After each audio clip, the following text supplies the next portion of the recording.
అని జస్ట్ వదిలేస్తే అది చాలా సివియర్ అయ్యేటట్టు ప్రమాదం ఉంది. నేను కరెక్ట్గా 50 years దగ్గరికి వచ్చేటప్పటికి ఈ కాలేజ్కి వచ్చాను. వచ్చిన వెంటనే నాకు ఒక ప్రాబ్లం స్టార్ట్ అయింది. అదేంటంటే నా చెవి ఆ చెవి బాగా ఇచ్చింగ్ రావడం స్టార్ట్ అయింది. సరే అదేం చిన్న ఇచ్చింగే కదా, ఏం ప్రాబ్లం లేదని అనుకుని నాకు తెలిసిన ఒక ENT దగ్గరికి వెళ్ళాను. ఆయన నాకు మెడిసిన్ ఇచ్చాడు. మెడిసిన్ ఇచ్చిన తర్వాత 1 month అయింది, తగ్గట్లేదు. 2nd month అయింది, ఇంకా తగ్గలేదు. ఏంటి అసలు, వాట్ ఇస్ ద రీజన్ అంటే అది ఎవరో పెద్ద ప్రాబ్లం అంటే ప్రాబ్లం పెద్దది కాదంటారు, అది తగ్గట్లేదు. ఏంటిది ప్రాబ్లం పెద్దది కాదు, తగ్గట్లేదు అని నేను డాక్టర్ని మార్చాను.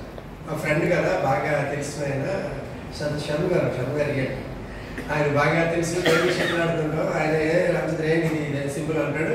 నాకే రాత్రి కూడా ఒక్కోసారి చాలా ఇక్కడ ప్రెషర్, అసలు నిద్రపాటు సమయం కూడా అయిపోతుంది. ఇది చాలా ఇరిటేటింగ్ ఉంది ప్రాబ్లం అని మా అనస్థీషియా రెడ్డి గారు ఇంకొక డాక్టర్ గారిని సజెస్ట్ చేస్తారు. అదే వాళ్ళంతా రెడ్డి గారు లక్ష్మీనారాయణ రెడ్డి గారిని ఆయన సజెస్ట్ చేస్తారు. ఆయన దగ్గరికి వెళ్తే ఆయన చూసారు, ఆయన చాలా మంచి డాక్టర్, అదే తగ్గిపోవడం నీకు సేమ్ అదే మెడిసిన్ నేను ఇచ్చిన ఇదేంటని ఆయన మళ్ళీ టెస్ట్ చేసి చిన్న ప్రాబ్లం చిన్నదే కదండి, మరి ఏదో ఉంది అసలు అంటే నేను ఇప్పుడు మనం డీటెయిల్లోకి వెళ్దామని ఆయన కరెక్ట్గా నన్ను కూర్చోబెట్టి, సార్ మీ వయసు 50, ఇప్పుడు వరకు మీరు ఎవరైనా చెక్ చేయించుకున్నారు? ఏం చెక్ చేయించుకోవాలి సార్, అంతా బాగుంది, హ్యాపీగా పొద్దున్న లేచి షెట్లు ఆడుతున్నారు, అదే ఆడుతుంది అంటే అప్పటికి ఇంక షెట్లు ఆడట్లేదు. 1 year నుంచి కొంచెం గ్యాప్ వచ్చింది. ఆ గ్యాప్లో ఇది బయటపడింది. సో 1 year వేరే చోట నేను ప్రిన్సిపల్ కాబట్టి అక్కడ పెద్ద మార్నింగ్ ఎక్సర్సైజ్కి వాటికి టైం ఉండేది కాదు. టైం అంటే అక్కడ ఫ్రెండ్ సర్కిల్ లేదు. సో అప్పుడు ఏంటి అసలు అని చెప్తే కూర్చోబెట్టి చూస్తే, ఏమంటే ఇది తగ్గట్లేదు, చిన్న ప్రాబ్లం తగ్గట్లేదు అంటే మీకు ఇంకొక ప్రాబ్లం ఏదో బాడీలో ఉండాలి అని చెప్పారు. సో ఆ బాడీలో ఉండాలంటే ఏంటంటే మీరు అసలు డయాబెటిక్ చెక్ చేస్తున్నారా అన్నారు. ఫస్ట్ నేను ఎప్పుడు చెక్ చేయించుకున్నాను, ఫస్ట్ అది చేయండి. ఎందుకంటే మనకి ఏజ్ అడ్వాన్స్ అవుతున్న కొద్దీ మీకు ఫస్ట్ మనకు వచ్చేదంటే ఐసైట్ అంటే ఏజ్ పెరుగుతుంది కదా, వచ్చేస్తుంది కదా, అదేంటి మామూలుగా వయసుతో పాటు వచ్చేది చెప్పాలి, దానికి ఏం పెద్ద టెస్ట్ అది. That is one of the indication sir చెప్పారు. One of the indication to in our body have diabetes. So అలాగే బాడీలో ఉన్న మిగతా పార్ట్లకి కూడా అన్నిటినీ ఒక సక్రమంలో వెళ్ళాలి అంటే మన ఈ షుగర్ లెవెల్స్ పక్కాగా ఉండాలి. సో దానికోసం నేను అక్కడికి వెళ్తే ఫస్ట్ చెక్ చేయించుకుంటే నేను బార్డర్లో ఉన్నానని తెలిసింది. బార్డర్ ఏంటి కొంచెం ఎక్కువగానే ఉందండి ఆ టైంలో. ఆ తర్వాత ఇమీడియట్గా నేను కాదు దీన్ని చూసేది, నన్ను మీరు రెఫరెన్స్గా తీసుకోవద్దని అప్పుడు సార్ దగ్గరికి శేఖర్ రెడ్డి గారి దగ్గరికి పంపించాను. నేను నాకు అపాయింట్మెంట్ ఇచ్చి morning before breakfast, after breakfast check చేసి చూస్తే మరి ఎందుకో డాక్టర్ గారిని చూడగానే అది జస్ట్ బాటిల్లో ఉన్న తర్వాత మీకు ఏ మెడిసిన్ అక్కర్లేదు, బట్ నేను చెప్పింది చేయండి అని ఒక చక్కగా ఇదే మీ ప్లేట్ అనుకోండి, ఈ ప్లేట్లో మీరు రైస్ 75% ఉంటుంది, ఒక 20% ఏదో కర్రీ, 5% పెరుగు ఉంటుంది, జనరల్గా ఇదే మీ డైట్ అయి ఉంటుంది అని. ఎగ్జాక్ట్గా అదేనంట. ఈ డైట్ మీరు ఫాలో అవ్వకూడదు, మీ 50 దాటిపోయింది. మీరు డయాబెటీస్కి డైట్ చాలా చాలా చాలా ఇంపార్టెంట్. ఇప్పుడు ఈ 75% ఏదైతే ఉందో దాన్ని కర్రీగా చేసి ఈ 25%ని మీరు రైస్ చేయండి అని చెప్పారు. చేసి ఆ తర్వాత ఈ పెరుగు ఇవన్నీ మామూలే, ఇది చేసి ఒక 1 month తర్వాత 2 months తర్వాత కనపడండి అన్నారు. ఆ తర్వాత మళ్ళీ నేను ర్యాండమ్గా చెక్ చేసుకున్నాను సార్, ఏ రోజు కూడా నాకు రావట్లేదు. సో నేను ఫుడ్ అప్పటి నుంచి డైట్ చాలా కరెక్ట్గా ఫాలో చేస్తున్నాను.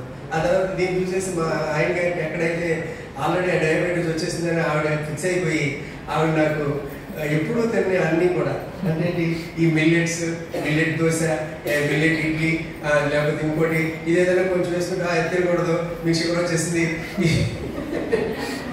ఈ సార్ ఏం చెప్పారో యాస్టీస్గా నేను మేడం చెప్పేసాను వెళ్ళి.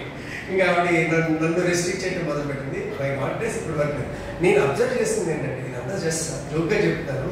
ఇప్పుడు మనం ఏదో చాలా హెల్తీగా ఉన్నాం, హ్యాపీగా ఉన్నాము, మనకి ఏం రాదనుకుంటున్నాం కాదు. ఎందుకంటే నేనైతే ఒకటే నమ్ముతాను.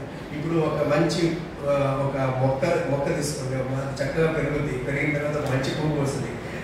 దాని లైఫ్ టైం ఎంత? మంచి ఈవినింగ్ కల్లా అది వాడిపోద్ది కదా. సో మనం కూడా చక్కగా వయసులో ఉన్నాము, బాగా మన యవ్వనాన్ని, తర్వాత ఈ కౌమారం ఇలాంటి దశలన్నీ ఎంజాయ్ చేస్తున్నాం. ఇప్పుడు మనకి ఒక దశ వచ్చింది. ఇప్పుడు నాలాంటి వాళ్ళు చూసుకుంటే నేను 50 ఇయర్స్ క్రాస్ అయ్యానంటే ఈవెన్ ఆర్టీఐ వాళ్ళే, రోడ్ అండ్ ట్రాన్స్పోర్ట్ వాళ్ళే 10 సంవత్సరాలు ఇవ్వాల్సింది 5 సంవత్సరాలు ఇస్తున్నారు డ్రైవింగ్ లైసెన్స్. ఎందుకు మీకు 50 క్రాస్ అయినా నేను ఎనర్జెటిక్గా ఉండడం కుదరదు, 5 సంవత్సరాల తర్వాత మళ్ళీ అన్నీ చెక్ చేసుకున్నా అప్పుడు మళ్ళీ ఇస్తారంట. అంటే ఏజ్ని బట్టి మనం కొన్ని ఫాలో చేయాల్సిన అవసరం ఉంది. దాంట్లో ఫస్ట్ అండ్ ఫార్మోస్ట్ చేయాల్సింది ఏంటంటే, మీరు ఎంత హెల్తీగా ఉన్నా ఏమన్నా డయాబెటీస్ని ప్రతి వాళ్ళు చెక్ చేసుకోవాల్సిందే. ఎందుకంటే ఇది కరెక్ట్గా లేకపోతే దీంట్లో హెచ్చుతగ్గులు ఉంటే బాడీలో ఏదో ఒక ఆర్గాన్ మీద, నాకు చెప్పవచ్చు, నెక్స్ట్ కళ్ళు అవ్వచ్చు, లేకపోతే బాడీలో ఇంకోటి ఏదో ఆర్గాన్ అవ్వచ్చు, ఏదో ఒక ఆర్గాన్ మీద దీని ఎఫెక్ట్ మాత్రం ఉంటుంది. ఇది పక్క. అంటే సార్ వల్ల నేను నేర్చుకున్న పాయింట్ ఏంటంటే, మీరు ఈ లెవెల్స్ కానీ చేయకపోతే మీ బాడీలో ఏదైతే వీక్గా ఉంటుందో ఆ ఆర్గాన్ మీద ఇది ఎఫెక్ట్ మాత్రం డెఫినెట్గా చూపిస్తుంది. అది మీకు తెలియదు. మనం ఏమనుకుంటామంటే, నాకు ఇదేదో సరిగ్గా డైజెషన్ అవ్వట్లేదు, లేకపోతే నాకు ఏదో ఇక్కడేదో కరెక్ట్గా నీళ్లు పాస్ అవ్వట్లేదు, లేకపోతే నాకేదో బాగా ఇంకోటి ఏదో ప్రాబ్లం ఉందని అంటాం. కానీ అటన్నిటికీ రీజన్ ఏంటంటే, నీ ఒంట్లో ఉన్నటువంటి బ్లడ్ షుగర్ లెవెల్స్ పక్కాగా ఉండేటట్టుగా చూసుకో. ఇది అక్షర సత్యం. అలాగే ఎన్నో రీసెర్చ్లు చేసి కానీ ఆయన నాకు చెప్పలేదు. ఆయన అదే ఫీల్డ్లో ఉన్నారు కదా. సో ఇక్కడ ఉన్నవాళ్ళు పెద్దలు, అంటే ఎస్పెషల్లీ మన స్టాఫ్ మెంబర్స్ అందరికీ కూడా లెట్స్ హ్యావ్ ఎ చెక్ అనేది ప్రతి స్టేజ్లోనూ చాలా చాలా ఇంపార్టెంట్. సో ఇంకా కోవిడ్ వచ్చిన తర్వాత ఈ లెవెల్స్, లేకపోతే మన హ్యాబిట్స్ డిఫరెంట్గా ఉండటం, లేకపోతే మనలో ఒంట్లో ఉన్నటువంటి ఈ కెమికల్స్ అవ్వచ్చు, మనం తీసుకునే ఫుడ్ అవ్వచ్చు, ఇవన్నీ కూడా మన షుగర్ లెవెల్ని ఇంబ్యాలెన్స్ చేసేటట్టుగా ఉంటాయి. సో వీటన్నిటిని మనం నివారించాలంటే ఫస్ట్ ఆఫ్ ఆల్ మనం ఏ మెడిసిన్ వాడతాం, మెడిసిన్స్ కన్నా ఇంకొక ది బెస్ట్ ఏంటంటే, మెడిసిన్ కన్నా ఇంకోటి బెస్ట్ ఆఫ్ ది న్యాచురల్గా ఆయన చాలా చక్కగా చెప్తారు. డైట్ మీరు కరెక్ట్గా ఫాలో చేస్తే చాలు, you can get out of all these problems. నాకు వెరీ రీసెంట్గా మాలేగానే సార్, ఒక మార్నింగ్ మళ్ళీ మధ్యాహ్నం ఒకసారి బాత్రూమ్కి వెళ్తే మళ్ళీ స్నానం, ఇట్లా ఉంటాయి. రోజు 4-5 సార్లు స్నానం చేయాల్సి వస్తుంది. నేను ఎవరినైనా కొంచెం ముట్టుకున్నాను, నాకు తగిలింది చేయండి, అది కూడా నేను వెంటనే స్నానం చేయాలి. ఇవి ఈ మాలిక నియమాలు. అప్పుడు నేను ఇలా స్నానం చేస్తుంటే మొదటి 3 రోజులకి ఇంకా నా వాయిస్ పోయింది సార్, నాకేం రావట్లేదు, ఇంకా నాకు మాట్లాడితే కాలిపోవడం ఇవన్నీ. ఒక డాక్టర్ దగ్గరికి వెళ్ళాను, మీరు వరప్రసాద్ గారు. ఆయన సార్ ఇవేమొద్దు, పొద్దున్నే మీరు ఒక అల్లం ముక్క తినండి సార్, ఒక 2 రోజులు తిన్న తర్వాత నాకు చెప్పండి. అప్పుడు నేను ఏం చేశాను, 4:30కి లేచి ఆట ఆడి 5:30కి వచ్చి, మా పిల్లలు 6కి కాఫీ పెడతారు సార్, అక్కడ వచ్చి అల్లం, మిరియాలు, పాలు, ఇంత బెల్లం, ఇంత అల్లం ముక్క ఇస్తాను. అది తాగి నేను ఇంటికి వెళ్తాను. అది తిని నేను 3 డేస్ చేశాను సార్. 4th డే నుంచి ఇప్పుడు నేను మళ్ళీ ఒక్కరోజు కూడా నేను నాకు రాలేదు, జరుపు చేయలేదు. అంటే మన చుట్టుపక్కల ఉన్నటువంటి ఎన్నో మనకి తెలియదు, అసలు మనకి అన్నీ తెలిసినా మనం దాన్ని ఎలా ఫాలో చేయాలో తెలియదు. So advice is very very important. So సలహా అనేది చాలా చాలా ఇంపార్టెంట్. నేను తెలుసుకున్నటువంటి ఒకే ఒక పాయింట్ ఏంటంటే, నీ ఒంట్లో ఏదైనా ఒక ఆర్గాన్ సరిగ్గా పనిచేయట్లేదు అంటే దానికి నీ షుగర్ లెవెల్స్ కరెక్ట్గా లేవు అనేది ఇది అండర్లైన్ చేసుకున్న పాయింట్. ఇది నేను నేర్చుకున్న పాయింట్. కాబట్టి నేను ముందు నాకు ఎక్కడో అది ఆ ఆర్గాన్ సరిగ్గా పనిచేయడం అంటే దాన్ని నేను ఎలా అరెస్ట్ చేయాలి, దానికి సంబంధించిన మెడిసిన్ వాడటం కాదు నువ్వు చేయాల్సింది. నువ్వు ఫస్ట్ నీ షుగర్ లెవెల్స్ ఎలా ఉన్నాయో చెక్ చేసుకో. ఇది నేను నేర్చుకున్నటువంటి, ఎలాంటి మహానుభావుల దగ్గర నుంచి నేర్చుకున్నటువంటి పాయింట్. అది నేను మీకు చెప్పాను. సో ఇక్కడున్న స్టూడెంట్స్ కానీ, ఇక్కడున్న స్టూడెంట్స్ అందరూ మీరు ఏం చేయాలంటే, ఇలాంటి యాక్టివిటీస్ చేసినప్పుడు మీ పేరెంట్స్ ఉంటారు, అలాగే మీకు తెలిసిన రిలేటివ్స్ ఉంటారు, వాళ్ళకి మీరు చెప్పండి, ఆ డైట్ ఫాలో చేయండి. రేపు పొద్దున మీరు అందరూ కూడా ఈ బ్యాచ్ అంతా కూడా, ఈ బ్యాచ్ కాదు, ఈ బ్యాచ్ని లీడ్ చేసేవాళ్ళు వీళ్ళే కాబట్టి, మీరే కాబట్టి, మీ పేరెంట్స్ అలాగే మీ ఫ్యామిలీ, ఈ మెంబర్స్ అందరికీ కూడా ఈ టిప్స్, హెల్త్ టిప్స్ చాలా చాలా ఇంపార్టెంట్. స్పెషల్లీ డైట్, దీనికి సంబంధించి మీరు చక్కగా నేర్చుకుని 10 మందికి చెప్పండి.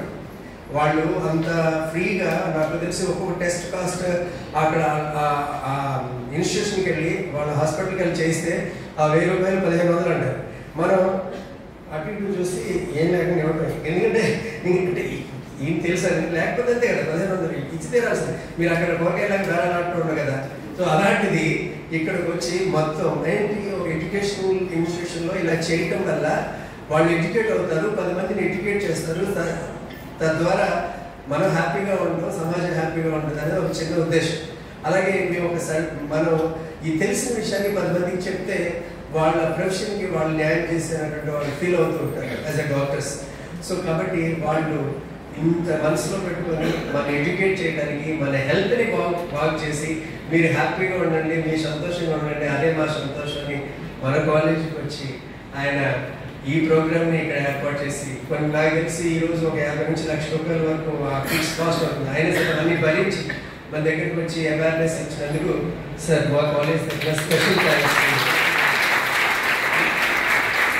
స్పెషల్గా మా బాబు గారికి అలాగే Raviteja is very hard worker, మంచిగా గ్రోత్ చదివి. చాలా మంది నన్ను అడిగారు ఏంటి ఇలాంటి కార్యక్రమాలు కూడా అంటే డాక్టర్లు గారు చేసి కూడా మీరు చేస్తారని కాలేజీలో అన్నారు.